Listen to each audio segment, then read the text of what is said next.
여러분이 여기 와주셔서 정말 영광입니다. 이 자리에 많은 목사님들과 하나님의 왕국의 왕자와 공주들, 즉 왕족이 함께하고 계십니다. 우리는 여러분을 진심으로 존경합니다. 존중 문화를 실천하는 것을 배웠고 여기서도 이를 실천하려고 노력하고 있습니다. 이는 사람들 안에서 최고의 것을 이끌어내며 하나님께서 여러분을 부르신 사명으로 나아가도록 돕는다고 믿기 때문입니다. 우리는 여러분을 섬기고 존중하기 위해 이 자리에 있습니다. 만약 여러분께 필요한 것이 있다면 교회의 우리 중 한 명에게 알려주시면 최대한 여러분이 편안하도록 돕겠습니다. 아멘. 여러분이 여기 와주셔서 정말 영광이고 겸손한 마음으로 감사드립니다. 마이크, 고맙습니다. 잘하셨습니다. 우리는 DSM-5에 대해 이야기할 것입니다. 베키, 좋습니다. 새 탄생을 시험하는 것은 몇 년 동안 약속되어 왔고 이것이 어디에서 시작되었는지, 개념인지, 출생인지 잘 모르겠지만 무엇이든 여러분에게 유익할 것입니다.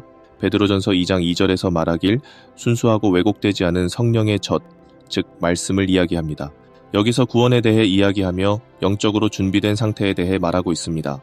마음이 가난한 사람들은 예수님을 경외하며 마음이 정결한 사람들은 하나님으로부터 들을 수 있습니다. 저는 하나님께서 여러분 모두에게 이 일을 부르고 계신다고 생각합니다. 이 시기는 영적으로 중요한 탄생의 시기가 될 것입니다. 제가 이곳에 오면서 몸된 교회가 무엇을 갈망하고 있는지 알게 되었습니다. 그리고 오늘 밤 여러분 중 일부가 하나님의 말씀을 직접 듣는 부르심을 받게 될 것입니다. 두 사람이 기도에 동의할 때 새로운 탄생이 일어날 것이라고 믿습니다. 저는 이것이 새로워지는 시간이자 영적 개념의 시간이 될 것이라고 생각합니다. 이 개념은 그리스도를 닮은 사람들이 새롭게 태어나는 것을 의미하며 여러분뿐만 아니라 여러분의 자녀들 그리고 자녀들의 자녀들에게도 해당될 것입니다. 성경에서는 새로운 탄생의 개념을 언급합니다.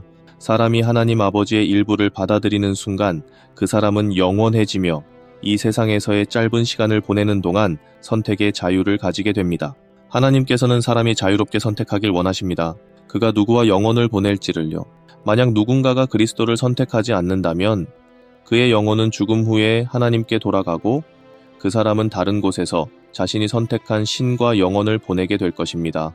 여러분은 이 땅에서 무엇을 선택하느냐에 따라 자신이 섬길 신과 영혼을 보낼 것입니다. 오늘 여러분 중 일부는 하나님께 헌신해야 한다는 것을 깨달아야 합니다. 많은 분이 하나님과 그저 고개만 끄덕이는 관계에 있습니다. 하나님께서 여러분의 마음에 들어오실 수 없습니다. 오늘 밤 여기에서 확신 없이 떠나지 마십시오. 교회의 리더들 중 한 명에게 도움을 요청하고 구원을 위해 하나님께 마음을 여는 기도를 요청하십시오. 오늘 밤 이곳에 구원이 있습니다. 하나님께서는 또한 여러분 중 일부가 치유 사역을 시작해야 한다고 보여주셨습니다. 이 모임에 참석한 여러분은 치유 사역에 참여해야 합니다. 그래서 여러분이 오늘 밤 구원에 대해 확신이 없다면 오늘 밤 그것을 확실히 하십시오. 또한 하나님께서는 여러분에게 손을 얹어 치유해 주실 수 있습니다. 제가 맞다 하면 이 새 탄생은 12월 20일에서 28일 사이 하누카라는 절기 동안 일어날 것입니다. 하누카는 봉헌의 절기이자 빛의 절기입니다. 예수님께서 잉태되신 시점이 바로 이때입니다. 그분은 이 땅에서 모든 존재처럼 태어나셨지만 잉태되셨을 때 하나님께서는 정자만큼 작아지셨고 그 안에 모든 시대의 지혜를 담고 마리아 안에 자리 잡으셨습니다. 그렇게 인간으로 오셔서 하나님 인간을 이 땅에 탄생시키셨습니다. 이 개념이 지금 여기에 있다는 것입니다. 이는 또한 1년 중 가장 큰 치유의 시간입니다. 과거에는 크리스마스와 관련된 세속적인 것들에 매우 반감을 가졌지만 많은 사람들이 그것의 진정한 의미를 놓치고 있다고 생각합니다. 그 안에는 주는 정신이 있습니다. 왜냐하면 하나님 아버지께서 여러분을 위해 가장 귀한 것을 주셨기 때문입니다. 저는 예수님께서 초막절에 태어나셨다고 믿습니다. 만약 제가 옳다면 하나님의 영광의 날들은 9월 말에 옵니다. 지금 여러분은 새로운 탄생으로 들어가는 중입니다. 이것이 이 지역에만 국한된 것이 아니라 미국 남동부 전체에 영향을 미칠 것이며 여기 있는 모든 분들에게도 해당됩니다. 이제는 우리가 누구와 영혼을 보낼지 선택할 때입니다. 저는 대부분의 여러분이 이미 선택을 하셨다고 믿습니다. 제가 이곳에 왔을 때 또 한 가지 눈에 띈 것은 모든 종류의 물결과도 같은 기회가 다가오고 있다는 점입니다. 여러분은 자신의 순간을 기다려왔습니다. 제가 본 바에 따르면 앞으로 10년은 교회가 경험한 가장 위대한 시간 중 하나가 될 것입니다. 왜냐하면 기회의 문이 전에 없던 방식으로 열릴 것이기 때문입니다. 하지만 흔들림은 계속될 것입니다. 이 시대는 최고의 시간인 동시에 최악의 시간이 될 것입니다. 저는 교회가 흔들림을 통해 변화하고 있으며 지난 4년 동안 큰 흔들림이 있었습니다. 그 흔들림은 교회 안에서 악의 근본을 제거하고 주님께서 들어오실 자리를 마련하기 위한 것입니다. 이것이 시작되면 진동이 올 것이고 그 진동은 여러분 몸 안에 있는 다른 모든 진동을 파괴할 것입니다. 그렇습니다. 생명이 응답하는 것처럼요. 그러니 절대 포기하지 마십시오. 제가 말하고자 하는 것은 이 지역에서 새로운 회개가 올 것이라는 것입니다.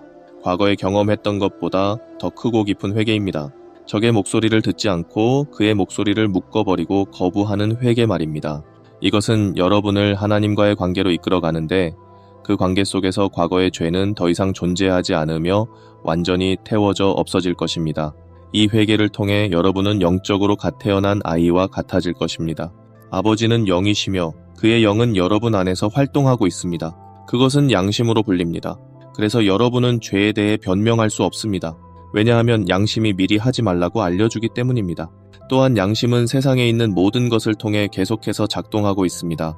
어떤 사람들은 양심을 거스르고 더 이상 그들의 양심이 말하는 것을 들으려 하지 않습니다.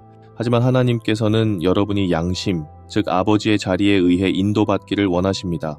아버지의 씨앗은 마치 하나님의 정자처럼 그 씨앗을 여러분 안에서 자라게 한다면 그 씨앗의 형상은 하나님의 아들 예수님과 같아질 것입니다.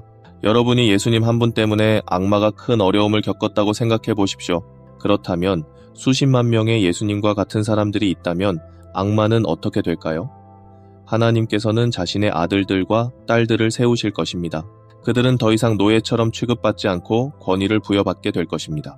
여러분이 오늘 밤 성령의 세례를 받을 준비가 되었습니까? 그 뜻은 하나님께 가까이 갈 때 하나님은 소멸하는 불이십니다. 그의 불은 여러분 안에서 그의 것인 것들을 태워 정화하고 그의 영원한 목적을 위해 사용하실 것입니다. 지금 남동부 지역에는 하나님의 물결이 일고 있으며 여러 주로 퍼져나가고 있습니다. 하나님께서는 저에게 이 지역에서 집회를 시작하라고 말씀하셨습니다. 남동부 지역이 해야 할 가장 중요한 일 중 하나는 서로 하나 되는 것입니다. 기회의 문은 열릴 것입니다. 그러나 그것은 모두를 위해 열릴 것입니다. 교회들은 이러한 일들을 감당하기 위해 서로 연합해야 합니다. 하나의 교회만으로는 모든 것을 할 수 없습니다. 하지만 그들이 서로 질투와 시기심, 그리고 다른 교회의 성도들을 빼앗으려는 행동을 극복한다면 이 지역에서 무언가가 일어날 것입니다. 저는 이것이 특정 교회에서 일어날 것이라고 생각하지 않습니다. 오히려 교회에 실망한 사람들이 다시 돌아와 그들의 삶을 헌신하게 되는 일이 될 것입니다. 왜냐하면 저는 교회의 절반 이상이 그 목적과 비전을 잃었다고 생각합니다. 교회는 상처를 받았지만 하나님께서는 교회를 사랑하십니다. 하나님께서는 교회를 다시 회복시키기 시작하실 것입니다. 성령께서 거룩한 불과 함께 자비로 움직이실 것입니다. 이 불은 사람들의 분노, 쓴뿌리, 원망을 정화할 것입니다. 이렇게 사랑 안에서 정화된 사람들은 새로운 삶을 살게 될 것입니다. 최근에 하나님께서 제게 보여주신 것은 이 사람들이 여전히 구원받았고 예수님이 그리스도이심을 믿고 있다는 것입니다. 그러나 그들은 어떤 죄 안에 머물러 있으며 거짓 영의 영향을 받아 양심을 거스르고 악한 양심을 갖게 되었다는 것입니다. 이것이 일어나기 전에 교회가 다시 일어나 악한 양심을 제거해야 합니다. 히브리서 4장은 악한 양심에 대해 언급합니다. 만약 여러분 안에 악한 영이 있다면 그것을 회개를 통해 제거할 수 있습니다. 무엇을 했든지 간에 회개하면 그 악마를 물리칠 수 있습니다. 하지만 때로는 어떤 것이 너무 깊이 뿌리 내려서 여러분이 해방사역의 도움을 받을 필요가 있을 수도 있습니다. 주님께서는 다시 해방사역을 일으켜 자신의 백성을 자유롭게 하십니다. 여러분 모두는 해방을 받을 수 있습니다.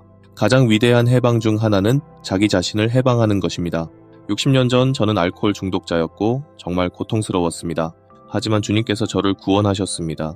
2년 동안 교회에 서 있었는데 일주일에 2번씩 술을 한 방울도 마시지 않았음에도 숙취로 깨어나곤 했습니다. 저는 주님께 다시는 술을 마시지 않겠다고 약속했지만 그럼에도 불구하고 숙취가 사라지지 않았습니다. 저는 2년 동안 교회에서 도움을 요청했지만 아무도 저를 도와주지 않았습니다. 어느 날 머리를 다치고 가장 심한 숙취를 겪으며 더 이상 견딜 수 없다는 생각에 주님께 기도했습니다. 그러다 나무 위에 올라가 있는데 갑자기 제 입에서 검은 연기가 나왔고 즉시 저는 자유로움을 느꼈습니다. 그 순간 주님께 말했습니다. 2년 동안 이 문제에서 벗어나려고 노력했습니다. 이제 저를 해방시키는 사람으로 만들어 주십시오. 다른 사람들을 자유롭게 하게 해주십시오. 여러분이 어떤 것에서 자유로워졌다면 다른 사람들도 그 문제에서 자유롭게 할 수 있습니다. 그러나 악마는 여러분이 과거의 죄를 잊지 못하게 하려고 항상 노력할 것입니다. 하지만 다가오는 불이 여러분 안에서 그것들을 태워 없앨 것입니다. 그 불은 여러분의 과거를 떠올리는 힘을 없앨 것입니다. 준비하십시오. 여러분 안에 불이 일어날 것입니다. 3가지 세례가 있습니다. 회개의 세례, 물 세례, 그리고 지금 우리는 불 세례를 앞두고 있습니다. 저는 오랜 세월 동안 2012년을 기다렸습니다. 영광의 회복이 다가오고 있다고 믿습니다. 지금은 제 자신의 믿음으로 이야기하는 것이지만 우리는 우리 안에 임할 영광을 보게 될 것입니다. 이미 어느 정도는 보고 있지만 그 영광이 머물며 지속되는 모습은 아직 보지 못했습니다. 40년 전 영광이 임했을 때를 기억합니다. 사람들이 거리로 나갔을 때 그 영광이 사람들에게 퍼졌습니다. 교회 위에 불이 보였고 소방차가 출동하기도 했습니다. 그 기름 부음이 돌아오고 있다고 믿습니다. 그리고 그것이 오고 나면 여러분은 매우 안전함을 느낄 것입니다. 따뜻함을 느낄 것입니다. 그것은 마치 액체 사랑으로 감싸지는 것과 같을 것입니다. 40년 전 그 영광이 임했을 때와 같이 말입니다. 저는 거리로 나가 걸으며 하나님의 영광이 제 위에 임했던 것을 기억합니다. 예수님께서 당신을 만져주시길 원하시나요? 라고 물으면 사람들은 깜짝 놀라며 네라고 대답하곤 했습니다. 저는 그들을 위해 기도했고 예수님께서 그들을 만져주셨습니다. 저는 그러한 기름 부음이 식료품점이나 쇼핑몰에서도 임하기를 소망합니다. 쇼핑몰이 막 생겨나던 시절, 저는 낯선 사람들에게 다가가 오늘 예수님께서 당신을 만져주시길 원하시나요? 라고 물었습니다. 놀랍게도 아니요 라고 대답하는 사람은 거의 없었습니다. 사람들은 울며 눈물을 흘리곤 했습니다. 예수님께서 그들을 만지시길 원하셨습니다. 저는 예수님을 알지 못하던 사람들을 향해 다가가기도 했습니다. 문간에 서 있던 사람들에게 다가가 예수님께서 당신을 만지시길 원하시나요? 라고 물었고 그들은 예수님의 임재를 경험했습니다. 어떤 사람들은 저를 심령술사라고 생각하기도 했습니다. 그러나 저는 심령술사가 아니며 예수님의 능력을 의지했습니다. 주님께서는 저에게 말씀하셨습니다. 내가 영광을 거둘 것이다. 저는 주님께 간청했습니다. 주님, 저는 기름 부음 없이 이 땅에 머물고 싶지 않습니다. 차라리 저를 데려가 주십시오. 그러나 주님께서는 이렇게 말씀하셨습니다. 아니, 너는 이 영광이 돌아오는 것을 보게 될 것이다. 저는 주님께서 다시 오실 영광을 보게 될 것임을 확신합니다. 그 영광이 돌아오면 여러분은 거리에서 사람들을 만지게 될 것입니다. 들판에서도 사업장에서도 사람들을 만지게 될 것입니다. 이 나라와 다른 나라들이 흔들리며 혼란스러워질 것입니다. 그때 사람들은 그들을 진정시킬 무언가를 필요로 할 것입니다. 예수 그리스도께서 여러분의 믿음과 손길을 통해 그들을 위로하실 것입니다. 지금은 우리가 다시 담대해져야 할 때입니다. 교회는 다시 피 흘리듯 헌신할 줄 알아야 합니다. 그 헌신은 구원의 기적을 가져올 것입니다. 주님께서 저를 깊은 곳으로 부르셨던 2월 8일을 기억합니다. 주님은 저에게 이렇게 말씀하셨습니다.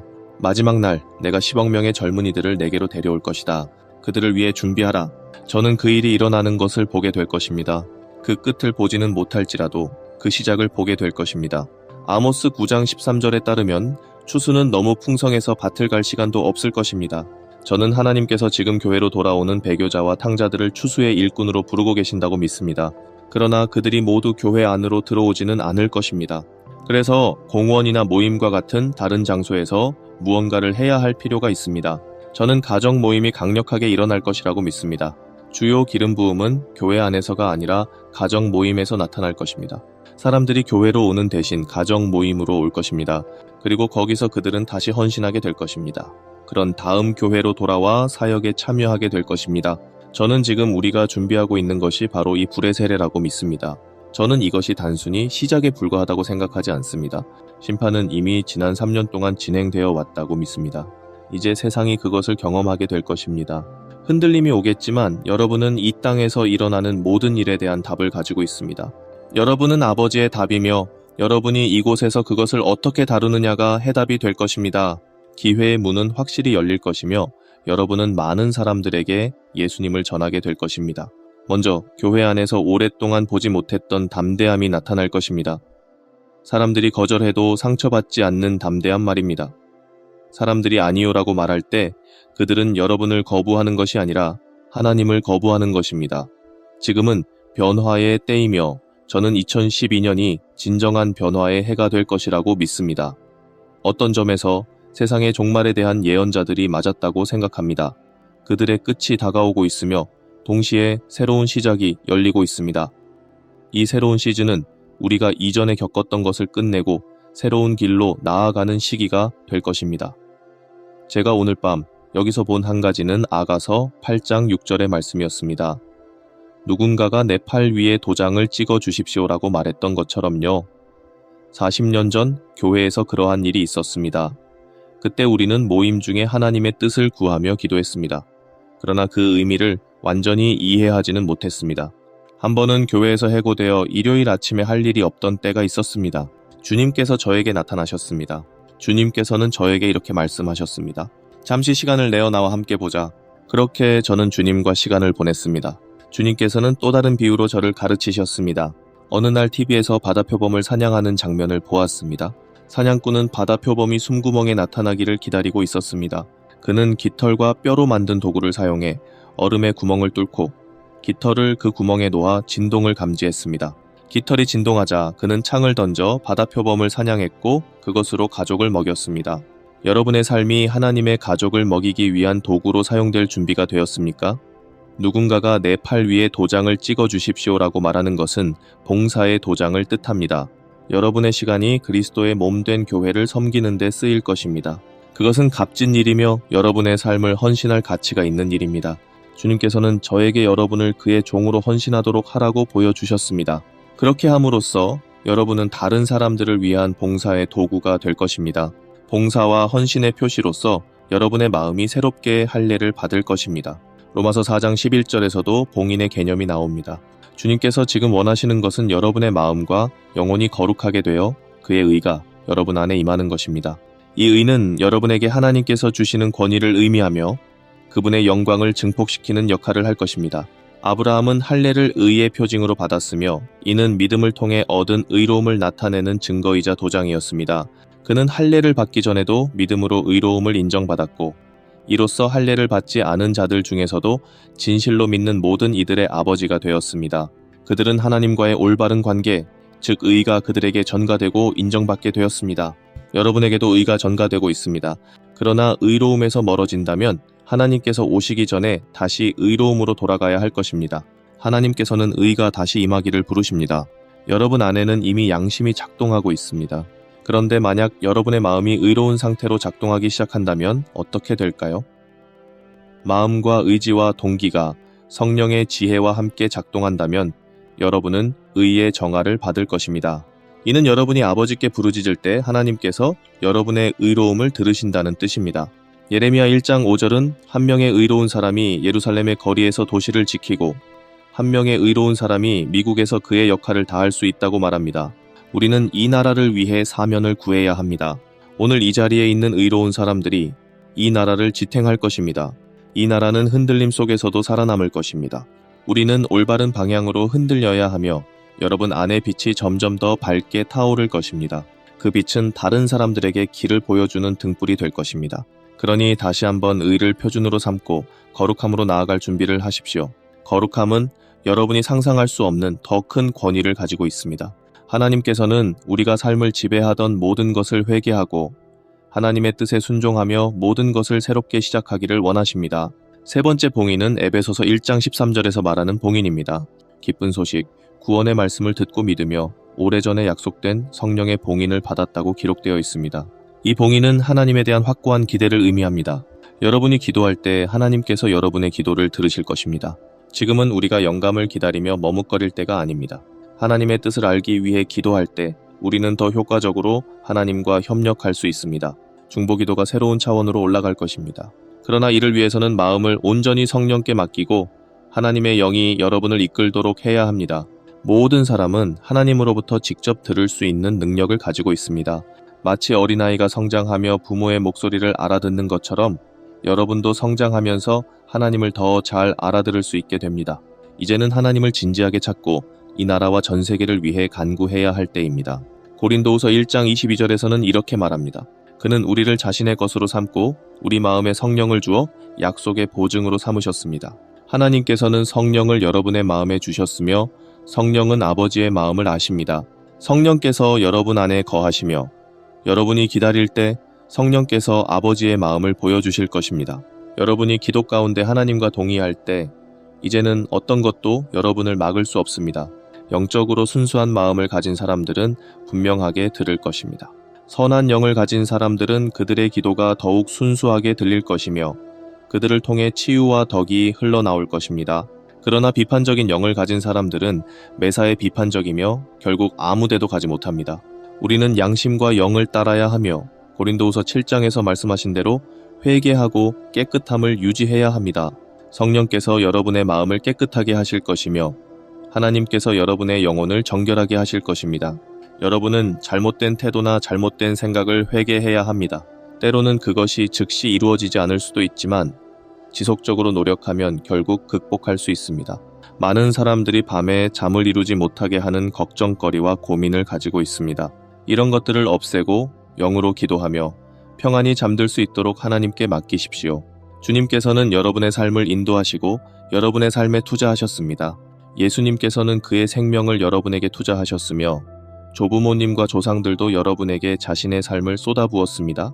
이제는 우리가 다음 세대에 우리의 삶을 투자해야 할 때입니다. 최근 어떤 형제가 우리에게 한 남자의 사진을 가져왔고 그를 위해 기도해달라고 요청했습니다. 우리가 그를 위해 기도하며 예언을 보냈더니 그는 더 많은 예언을 요청했습니다.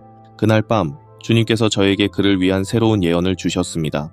저는 그가 무엇을 했는지 전혀 몰랐지만 그를 통해 앞으로 수십 년 후에도 사람들이 하나님께로 인도될 것임을 알게 되었습니다. 그 남자는 교회를 짓기 위해 수백만 달러를 헌금하고 땅을 기증했으며 모든 비용을 완납했습니다. 이러한 일이 진행되고 있으며 우리는 장기적인 계획을 세워야 합니다. 만약 제가 본 것이 맞다면 교회는 앞으로 100년 동안 이 땅에 남아있을 것입니다. 그가 투자한 것이 2년 안에 결실을 맺을 것입니다. 저는 다른 움직임도 보았는데 더 큰 건물들이 지어지는 것을 보았습니다. 어떤 형제는 엘라뱀에서 저를 찾아왔습니다. 그는 정말 하나님의 뜻을 놓친 것 같습니다라고 말하며 기도를 요청했습니다. 저는 그를 위해 기도하며 말했습니다. 아니요, 당신은 하나님의 뜻을 놓치지 않았습니다. 주님께서 당신의 눈에 덮개를 씌우셨습니다. 이는 당신이 주님보다 앞서 나가지 않도록 하기 위함입니다. 그러나 이제 주님께서 그 덮개를 벗기실 것입니다. 그 형제는 호텔 방에서 예배를 드리며 교회를 위한 건물을 살 돈을 모으고 있었습니다. 그러던 중 그 지역의 저명한 목회자인 홀리웬 목사님이 그를 찾아와 이렇게 말했습니다. 저는 TV에서 당신의 설교를 보며 감명받았습니다. 제 교회는 모든 빚을 다 갚았고 지금은 빚이 없습니다. 제 교회의 소유권을 당신에게 드리겠습니다. 이처럼 모든 것이 하나로 맞물리기 시작했습니다. 비록 이런 일이 자주 일어나지는 않지만 저는 그것이 일어나고 있는 것을 보았습니다. 하나님께서는 그의 백성에게 신실하라고 부르십니다. 그리고 하나님은 항상 신실하십니다. 지금은 우리가 신실하게 주님을 기다리고 주님의 부르심에 응답해야 할 때입니다. 저는 이미 2012년에 시작된 변화가 지금도 계속되고 있음을 믿습니다. 하나님께서 일하시는 증거는 계속될 것입니다. 유대인들은 이것을 그들만의 방식으로 이해하며 로마 달력과 연관 짓습니다. 저는 2012년이 어떤 시작의 해가 될 것이라고 항상 믿어왔습니다. 하지만 그것이 정확히 무엇인지는 명확하지 않았습니다. 하나님께서는 우리가 그분께로 도망쳐야 할 필요가 있다고 말씀하셨습니다. 왜냐하면 이 땅에서 유일한 답은 하나님뿐이기 때문입니다. 성령께서는 여러분 안에 모든 답을 가지고 계십니다. 지금 시간을 들여 양심을 깨끗하게 유지한다면 여러분은 필요한 답을 갖게 될 것입니다. 어떤 일이 일어나든 모든 것이 여러분에게 잘 될 것입니다. 저는 주님께서 말씀하시는 것을 느낍니다. 혹시 여러분 중 일부는 제가 주님의 도장을 왼팔에 찍는 것을 본 적이 있을지 모르겠습니다. 왼팔은 사역을 상징합니다. 주님께서 제 팔을 사용하셨고 이제 제가 다른 사람들의 팔에 도장을 찍으라고 하십니다. 이 도장은 봉사의 도장을 의미합니다. 또한 다른 사람들을 만질 수 있도록 봉인하는 것입니다. 예수님께서 여러분을 통해 그들을 만지실 수 있도록요. 여러분 중 누구라도 이 도장을 받은 후 다른 사람을 만지며 예수님께서 그들을 만지시도록 도울 수 있습니다. 그러나 세상은 더 어려워질 것입니다. 세상이 더 힘들어질수록 그리스도인들에게는 돌파구가 생길 것입니다. 저는 앞으로 10년이 그리스도인들에게 가장 위대한 시간이 될 것이라고 믿습니다. 이는 완전한 돌파의 시기입니다. 그러나 이 돌파는 우리가 예상하는 것과 다를 수 있습니다. 우리의 마음은 하나님의 영에 완전히 굴복하고 하나님께서 의도하신 대로 섬기는 도구가 되어야 합니다. 우리의 마음은 영의 종이 되어야 하며 영은 자유롭게 되어야 합니다. 우리가 말씀을 통해 마음을 변화시킬 때 마음은 존재하지 않는 것을 존재하게 하는 말을 할 수 있습니다. 이제는 믿음으로 나아갈 때입니다. 믿음의 사람들이 앞으로 나설 때입니다. 주님께서는 신실한 자들에게 은혜를 베푸실 것입니다. 여러분은 누군가를 위해 기도하려면 큰 이름이나 특별한 자격이 필요하다고 생각할 수도 있습니다. 그러나 그렇지 않습니다. 여러분 안에 계신 그리스도는 다른 사람 안에 계신 그리스도와 동일합니다. 여러분이 사람들을 위해 기도하고 그들을 사랑으로 품을 때 그 사랑에는 능력이 있습니다. 주님께서는 여러분의 기도를 통해 사람들에게 회개하고 모든 것을 주님께 항복하라고 부르실 것입니다. 주님께서는 네가 모든 것을 항복할 때 내가 너의 모든 것을 얻을 것이다 라고 말씀하셨습니다. 그러나 일부 사람들은 벽에 부딪힌 것처럼 느끼고 더 깊이 나아가거나 완전히 항복하는 방법을 알지 못할 수 있습니다. 그들은 최선을 다하고 있지만 여전히 정체된 것처럼 느낍니다. 종종 이러한 상태는 무거운 영, 즉 두려움의 영과 연결되어 있습니다. 여러분 중에 이 무거운 영을 느끼는 사람이 있다면 지금 일어서 주십시오. 우리가 함께 기도하며 그것을 끊어내겠습니다. 주님께서는 말씀하셨습니다. 우리는 적과 동의하는 순간 그에게 권한을 주게 된다. 그러니 적의 말에 동의하지 말고 하나님의 말씀과 동의하라. 이는 여러분이 적의 거짓말에서 벗어나도록 돕는 중요한 가르침입니다. 하나님께서 우리 삶을 위해 약속하신 것들에 대해 우리가 적의 거짓말에 동의하는 경우가 있습니다. 우리는 그러한 거짓말에서 벗어나야 하며 하나님의 약속을 주장해야 합니다. 하나님의 약속은 성경에 기록되어 있으며 예언자들은 하나님께서 이미 여러분에게 말씀하신 것을 확인하기 위해 옵니다. 그러니 하나님께서 여러분에게 무엇을 말씀하셨는지 돌아보십시오. 그리고 그 말씀과 동의하며 사람에 대한 두려움과 적의 거짓된 말의 권세를 깨뜨려야 합니다.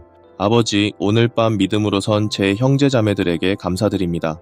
그들은 적과 동의해왔다는 사실을 인정하며 지금 이 순간 우리는 적의 거짓된 말들, 거짓말과 비난의 권세와 권위를 취소합니다. 심지어 우리가 자신에 대해 했던 잘못된 말들까지도 취소합니다. 이 순간 우리가 적과 맺었던 모든 동의와 연합을 끊습니다. 아버지, 우리가 자신을 정죄했던 것을 용서해 주십시오. 적과 동의했던 것을 용서해 주십시오. 이제부터 우리는 주님과 언약을 맺고 주님의 목소리에 귀를 기울이며 그 말씀에 동의하겠습니다. 아버지, 이제 주님의 약속하신 축복들을 풀어주시길 구합니다. 이 자리에 있는 형제자매들에게 그 축복을 부어주시고 그들이 주님의 나라를 위해 부르심받은 사역의 충만함 속에서 어떻게 걸어가야 할지 보여주십시오. 그리고 각 사람에게 주님의 사랑의 충만함을 부어주시길 구합니다. 아버지, 당신의 자비와 은혜에 감사드립니다. 당신의 사랑에 감사드리며 주님의 약속에 대해 예와 아멘으로 응답합니다. 더 깊이 나아가고 주님께 더 많이 항복해야 한다고 느끼는 분들은 일어나거나 계속 서 계십시오. 최근에 주님께서 저와 바백에 함께 성찬을 나누라고 말씀하셨습니다. 몇 년 전 주님께서는 저에게 고린도전서 11장을 통해 성찬의 의미를 가르쳐 주셨습니다. 그 말씀에서 주님은 내 몸을 먹고 내 피를 마셔라고 하셨습니다. 고린도전서 11장은 회개의 자리입니다. 주님의 몸과 피에 합당하지 않게 참여한다면 먼저 자신을 깨끗이 해야 한다고 말합니다. 그렇지 않으면 자신에게 심판을 가져오게 된다고 경고합니다. 그래서 많은 사람들이 병들고 심지어 죽는다고도 나와 있습니다. 저는 이 말씀을 매일 묵상하며 개인적으로 받아들였습니다. 성찬에 참여할 때 저는 단지 빵 한 조각이나 포도즙 한 모금 이상의 의미를 느꼈습니다. 저는 주님의 몸을 먹고 주님의 피를 마신다는 것을 실제로 경험했습니다. 그것은 단순한 상징이 아니라 주님과 매우 깊고 친밀한 교제를 나누는 것이었습니다. 어느 날 주님께서 저에게 다시 결혼해야 한다고 말씀하셨을 때 저는 그 말을 받아들이기 어려웠습니다. 주님, 저는 이미 예수님이 있는데 왜 남편이 필요합니까? 라고 생각했습니다. 그러나 주님과의 관계는 더 깊어져 갔습니다. 저는 매일 주님께 내 안에 주님과 합당하지 않은 것이 무엇인가요? 라고 물었습니다. 그리고 주님께서는 제 안에서 점점 더 자신을 드러내셨습니다. 제 안에 있는 세상적인 것들은 점점 사라지고 주님으로 채워져 갔습니다. 그렇게 저는 주님과 친밀해졌고 모든 것을 항복하게 되었습니다. 주님께서는 저를 집도 차도 직업도 없는 상태로 이끄셨습니다. 제가 가진 것은 단지 2-3개의 여행 가방뿐이었습니다. 주님께서는 제게 모든 것을 내려놓게 하셨습니다. 제가 의지할 분은 오직 주님뿐이었습니다. 주님께서 말씀하셨습니다. 나는 너의 공급자다. 그래서 성찬을 나눌 때 단순히 의식적으로 행하는 것이 아닙니다. 그것은 주님의 몸을 먹고 주님을 내 안에 받아들여 주님과 하나가 되는 것입니다. 이것이 바로 친밀함이며 온전한 항복입니다. 지금 이 순간부터 주님께 우리 마음속에서 일하시도록 요청합시다. 그리고 더 깊은 곳으로 나아가도록 기도합시다. 제가 먼저 기도문을 낭독할 테니 따라 읽어주십시오. 기도문. 예수님, 제 마음에 들어오셔서 제 삶의 주님이 되어주시길 요청합니다. 제 삶 전부의 주님이 되어주십시오. 제 재정의 주님이 되어주십시오. 제 모든 재정을 주님께 항복합니다. 제 시간의 주님이 되어주십시오. 제 모든 시간을 주님께 바치고 주님께서 맡기신 시간을 잘 관리할 수 있는 지혜를 주십시오. 제 가족을 주님께 맡깁니다. 제 가족의 더 나은 관리자가 될 수 있도록 도와주십시오. 제가 가진 모든 것, 제가 하는 모든 것을 주님께 항복합니다.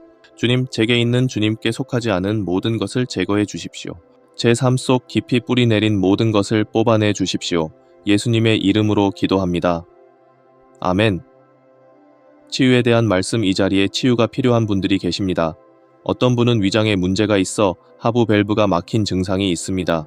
오늘 밤 반드시 기도받으십시오. 왼쪽 눈에 문제가 있는 분은 오늘 밤 기도를 통해 치유될 것입니다. 오른쪽 무릎에 심각한 문제가 있는 분도 기도받으십시오. 목에 혹이 있는 분도 치유를 위해 기도받으십시오. 여기에는 산성 문제로 인해 속이 상한 것 같은 증상을 겪는 분들이 있습니다. 이 문제를 해결하기 위해 기도받으십시오. 또한 신경을 안정시키기 위해 기도받아야 할 분들이 있습니다.